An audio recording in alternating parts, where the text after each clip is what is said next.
and I went over to Abby's wrecking yard and recycling center. And I had an awful lot of fun. I got to work with old cars, get parts, see stuff come in.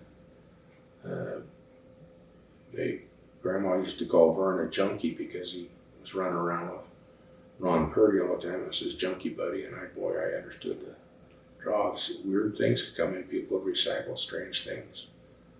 And Ron had some really good customers, and whenever they would come in, he would introduce me. And he sat right out on the dock. People that worked for him were all ex-cons. They were all convicts. And so I took over there after a month, and I got some customers myself. One was this place that made brass propellers. And the whole idea is that you go there and you say, can I put a bin here?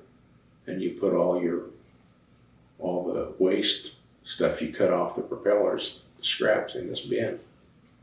And then I'll pay you a little money for it. Well, some of them weren't big enough to have a bin. And so I got the idea of pickup bed trailers. We've all seen trailers that look like a pickup bed. Well, a lot of those go to the wrecking yards.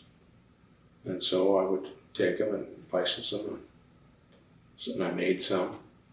And I started dropping those off at different places, and I would go visit them about once a week. And I'd have my pickup, and I'd have a trailer behind my pickup, and if the trailer started to get lots of stuff in it, then I'd switch and take that back. And we'd recycle that. And we were on the way to the dump, and we had a ramp where they'd back a semi-trailer in behind this ramp, and people would go up and push tin out of their pickups into the trailer, and it would load the trailer, and then the truck would come when it was full and hook up, take that trailer out, and we'd leave it empty for a while, and then he'd bring it back. Lots of times they'd switch them, but it wasn't that busy. And it was on the road to the dump. And Ed said, you're a pretty imaginative guy. Try to figure out a way to get those people that drop off those washing machines or refrigerators they're taking to the dump. So I had a friend of mine paint these signs. They looked like hand, and they had $1 bills. And it was like, I had it set up like a Burma shape deal. The first one said, get cash for your scrap appliances, right ahead, $1 a washing machine or a refrigerator and that kind of stuff.